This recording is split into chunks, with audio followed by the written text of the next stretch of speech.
Hello everyone, welcome back to Mindquest Academy. आज इस नए वीडियो में हम बात करने वाले हैं आर्टिकल्स के विषय में। और आर्टिकल्स ग्रामर का एक ऐसे चैप्टर है जिसके बगैर बहुत सारे एग्जाम क्रैक नहीं की जा सकती है, चाहे कंपटीशन हो या किसी स्टेट बोर्ड के एग्जामिनेशन हो। तो मैं आर्टिकल को इस तरीके से बताने जा रहा हूँ जिससे आप लोगों को ऑब्जेक्टिव रिलेटेड क्वेश्चन आसानी से बन जाएगा। तो मैं बात करने वाला हूँ आर्टिकल्स के विषय में। आर्टिकल्स होता है एक डिटर्मिनर्स, और डिटर्मिनर्स का काम क्या है? डिटर्मिनर का काम है कि ये अपने बाद नाउन लेता है, मतलब नाउन को डिटरमिन करता है, निर्धारित करता है। और इसी कारण हम इसको, ये जो आर्टिकल्स है, आर्टिकल्स डिटर्मिनर के अंतर्गत ही आता है, क्योंकि इसके बाद नाउन आना जरूरी है। तो पहले ये समझते हैं कि आर्टिकल कौन कौन से शब्द है ग्रामर में। ए, एन, और, द, ये तीनों आर्टिकल्स है और इनमें से किसी एक का प्रयोग एग्जाम में पूछा जाता है। इसलिए आप लोग इसको अच्छी तरह से देख लीजिए और आसानी से आप लोगों को इससे रिलेटेड क्वेश्चन ऑब्जेक्टिव में बन जाएंगे। ए एन का प्रयोग समझते हैं, पहले ए का समझते हैं। तो ए का प्रयोग उस सिंगुलर काउंटेबल नाउन के पहले होता है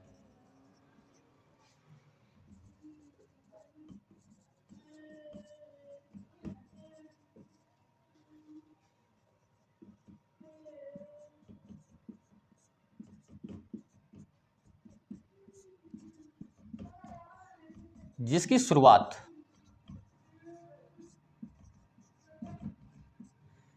कॉन्सोनेंट साउंड से हो।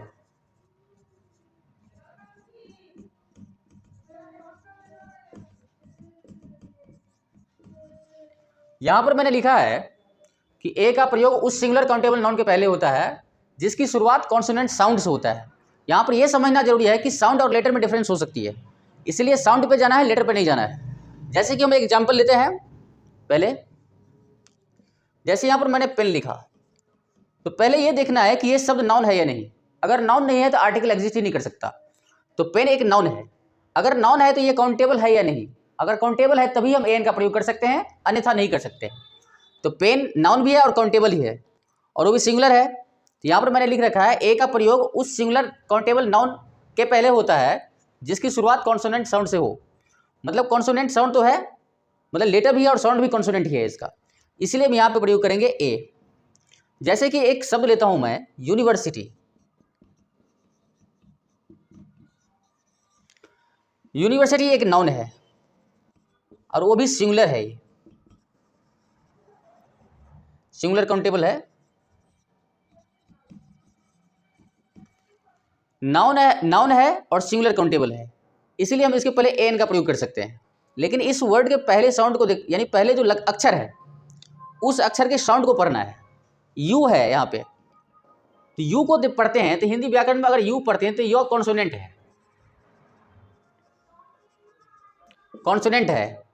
इसीलिए हम यहाँ पे अगर देखते हैं तो ऐसे अगर ए एन के बेस पे प्रयोग करते हैं, अगर हम इसको देखते हैं तो यू तो वैसे वॉवेल होता है, वॉवेल 5 है, ए ई आई ओ यू, यू वॉवेल होता है। लेकिन यहाँ पे इस शब्द में यू का प्रयोग कॉन्सोनेंट की तरह हो रहा है, यानी इसकी जो साउंड है वो कॉन्सोनेंट की तरह है, इसलिए हम यहाँ पर ए का प्रयोग करेंगे। तो ये समझना जरूरी है। और अगर इसको हम वॉवेल की तरह पढ़ेंगे तो फिर एन लग सकता है। जैसे मैं एक और एग्जांपल लेता हूं, अम्ब्रेला। अब यहाँ पे यू जो लिखा है मैंने, इसकी उच्चारण है ओ और इसका है यू। तो यहाँ पर देखना जरूरी है कि जो एक ही लेटर है लेकिन साउंड डिफरेंट प्रोड्यूस कर रहा है, मतलब यहाँ पे कॉन्सोनेंट की साउंड प्रोड्यूस कर रहा है और यहाँ पे वॉवेल की साउंड प्रोड्यूस कर रहा है। तो देखना यह है कि साउंड किस तरीके से यहाँ प्रोड्यूस किया जा रहा है। यदि कॉन्सोनेंट साउंड है तो ए का प्रयोग करेंगे, यदि वॉवेल होगा तो यहाँ पर एन का प्रयोग करेंगे। तो ये जरूरी है समझना कि हम ए एन का प्रयोग साउंड के बेस पे करने हैं, ना कि लेटर के बेस पे। तो ये हो गया ए का प्रयोग। एन का प्रयोग हम बताते हैं, अगर किसी वर्ड की शुरुआत वॉवेल साउंड से होता है तो वहां पे उससे पहले हम प्रयोग करेंगे एन। जैसे कि हम यहाँ पर लिखते हैं, जैसे यहाँ पर एक एग्जाम्पल लेते हैं हम, अम्ब्रेला। तो यहाँ पर देखो क्या लिखा मैंने, अम्ब्रेला। ये जो यू है इससे पहले मैंने एग्जाम्पल बताया था, तो उसमें भी बता रखा था ये यू जो है दो तरीके से पढ़े जा सकते हैं, वॉवेल की तरह भी प्रयोग में आ सकते हैं और कॉन्सोनेंट की तरह भी प्रयोग में आ सकते हैं। तो इसको पढ़ के देखना है कि इसको कैसे पढ़ा जा रहा है। अगर ये वॉवेल की तरह पढ़ी जा रही है तब तो एन लगेगा, यदि इसे कॉन्सोनेंट की तरह पढ़ी जा रही है तो ए का प्रयोग होगा। तो यहाँ पर मैंने जो लिखा है यह है अम्ब्रेला, यानी अ एक वॉवेल साउंड जनरेट कर रहा है, इसलिए इससे पहले हम क्या प्रयोग करेंगे, एन प्रयोग करना है। तो ये हो गया साधारण सी बात। और मान लीजिए अगर एडजेक्टिव दे रखा है, एडजेक्टिव के बाद कोई नाउन है, तो हम एडजेक्टिव से पहले आर्टिकल का प्रयोग करते हैं। जैसे हम एक एग्जांपल लेते हैं, ऑनेस्ट बॉय। यहां पर मैंने लिखा है ऑनेस्ट बॉय, नाउन यहां पे है और ये एडजेक्टिव है। अगर इस प्रकार के कहीं पे भी कनेक्शन यानी एडजेक्टिव और नाउन के साथ आता है तो हम एडजेक्टिव से पहले आर्टिकल का प्रयोग करेंगे और इसके जो पहले अक्षर है उसके साउंड को सही से पढ़ने हैं। तो यहाँ पर मैंने लिखा है कि ऑनेस्ट, ये हॉनेस्ट नहीं है बल्कि ऑनेस्ट है। तो ऑनेस्ट अगर अ पढ़ रहे हैं तो अ एक वॉवेल, इसलिए यहाँ पर इसके आधार पे हमें एन का प्रयोग करना है। तो ये हमें पढ़ के देखना है इस लेटर को, ये वॉवेल की तरह पढ़ी जा रही है फिर कॉन्सोनेंट की तरह, उसके बेस पे हमें सेलेक्ट करना है, ए लगेगा एन। ये देखना है ध्यान में आप सबको कि यदि वॉवेल होगा तो एन का प्रयोग करना है, कॉन्सोनेंट साउंड अगर जनरेट कर रहा है तो हम ए का प्रयोग करेंगे। तो ये हो गया आप सबका ए एन का प्रयोग। शॉर्टकट में मैंने बता दिया है। मतलब आप ये समझिए कि डेफिनेट आर्टिकल उसको कहते हैं जिसके विषय में वक्ता और श्रोता को पहले से ही जानकारी होती है। जैसे मैंने यहाँ पर कहा, जैसे मैंने कहा कि जो वेयर इज, और यहाँ पर मैंने खाली स्थान दे रखा है, यहाँ पर लिखा पेन। अब यहाँ पर वेयर इज पेन यानी कलम कहाँ है। तो अगर मैं किसी व्यक्ति से पूछूंगा कि कलम कहाँ है तो मुझे जानकारी या किसी से उसी से पूछूंगा जिसको इसके विषय में जानकारी होगी। तो इसीलिए यहाँ पर यह समझना है कि मुझे तो जानकारी है ही, लेकिन जिससे मैं पूछ रहा हूँ उसको भी जानकारी है, इसीलिए मैं कह रहा हूँ कि वेयर इज पेन। तो जिस चीज़ के विषय में वक्ता और श्रोता दोनों को पहले से जानकारी हो उससे पहले हम द का प्रयोग करेंगे। यानी मतलब ये पेन के विषय में दोनों को जानकारी है, सुनने वाले और बोलने वाले दोनों को, इसलिए यहाँ पर हमने द का प्रयोग किया। तो ये सर्टेनिटी बताता है, ये सर्टेनिटी बताता है, मतलब निश्चितताओं को बोध कराता है, इसलिए द का प्रयोग हुआ है यहाँ पे। इसके अलावा कुछ और प्रयोग है जो समझने पड़ेंगे आप सबको। मतलब यहाँ पर हमने लिखा है कि द का प्रयोग उस नाउन के पहले होगा जिसके विषय में वक्ता और श्रोता दोनों को जानकारी हो। तो जैसे यहाँ पर मैंने एक सेंटेंस लिया था, इससे ये सिद्ध होता है ये पेन के विषय में बोलने वाले और सुनने वाले दोनों को जानकारी है, इसलिए हमने यहाँ पे द का प्रयोग किया। तो ये था पहला मैंने लिखा। तो ये हो गया, मतलब हेवनली बॉडीज के पहले हम आर्टिकल का प्रयोग करते हैं। आर्टिकल मतलब द का प्रयोग करते हैं। जो चीज ऐतिहासिक है, ऐतिहासिक ये चीजें हैं जो ऐतिहासिक भवन या ऐतिहासिक महल है। तो जहाँ पर भी अगर ऐतिहासिक भवन या ऐतिहासिक महल के नाम होता है उसके पहले हम द का प्रयोग करते हैं। तो यह है कुछ नियम, और मैं कुछ बता देता हूँ। जो भी दिशा होता है नॉर्थ, साउथ, ईस्ट, वेस्ट, सभी दिशा के नाम के साथ हम द का प्रयोग कर सकते हैं। जैसे एग्जाम्पल लेते हैं, हम लिखेंगे द सन राइजेस इन, और यहाँ पर मैंने लिखा ईस्ट। ईस्ट एक दिशा है, इसलिए हम इसके पहले द का प्रयोग करेंगे। तो दिशा के नाम के पहले हम द का प्रयोग करेंगे, ये याद रखना है आप सबको। यहाँ पर पैरेलल एक्सप्रेशन के लिए भी हम द का प्रयोग करेंगे। जैसे मान लीजिए यहाँ पर अगर दो कॉम्परेटिव डिग्री आया है तो आपको ध्यान रखना है कि दोनों कॉम्परेटिव अगर पैरेलल एक्सप्रेशन है तो दोनों कॉम्परेटिव डिग्री के साथ हम द का प्रयोग करते हैं। जैसे मैंने यहाँ पर लिखा 12th में कि इंडियन सिविलाइजेशन एंड कल्चर में है, एक सेंटेंस दे रखा है, mind is a restless bird.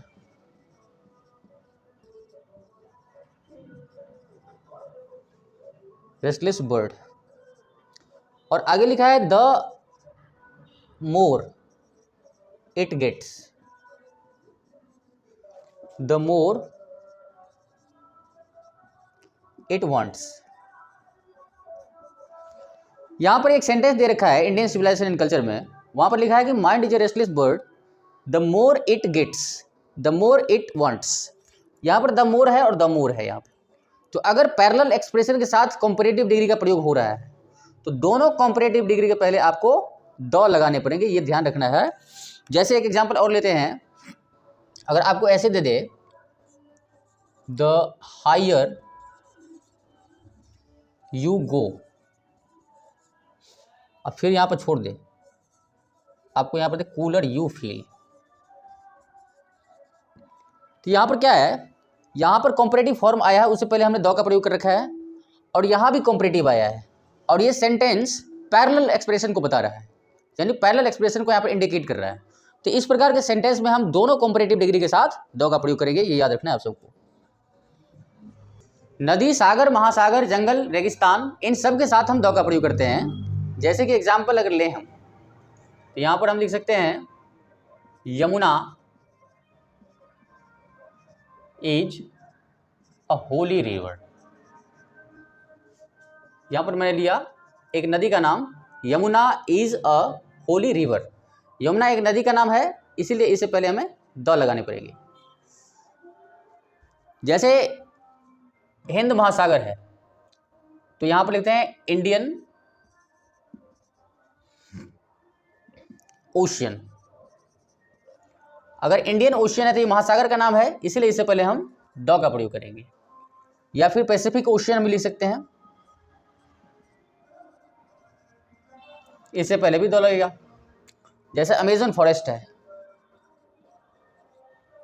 Amazon forest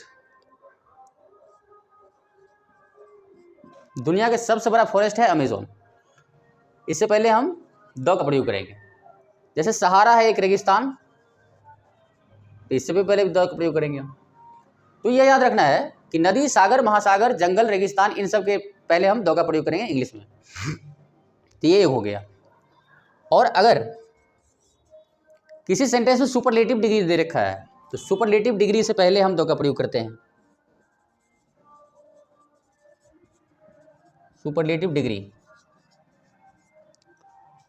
के साथ द का प्रयोग होता है।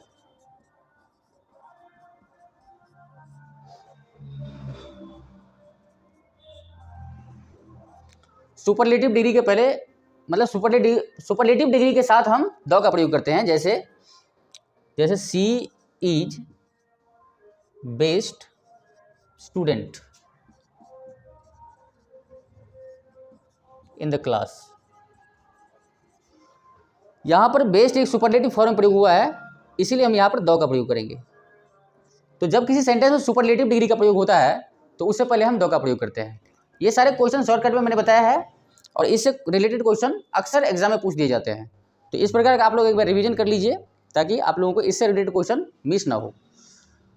जैसे मैं एक क्वेश्चन आप लोगों को दे रहा हूँ बनाने के लिए, मैं एक क्वेश्चन बनाने को दे रहा हूँ आप सबको। आप बताइएगा कमेंट सेक्शन के माध्यम से कि इसका आंसर क्या होगा। This is unique, this is unique institute. यहां पर है, यहां पर खाली स्थान मैंने दे रखा है, आप लोगों को बताना है। इसमें से मैं ऑप्शन दे रहा हूं ए एन, उसके बाद है आप सबका ए एन दोनों, या फिर नन। इन चारों ऑप्शन में से आप लोग मुझे बताइए कि इसमें कौन से आंसर भरे जाएंगे। तो ये सारे क्वेश्चन था जो मैंने बताया, और उम्मीद करता हूँ कि आप लोग देखेंगे तो आप लोगों को इससे रिलेटेड क्वेश्चन में दिक्कतें नहीं हुई बनाने में। Thank you very much for watching for the time being.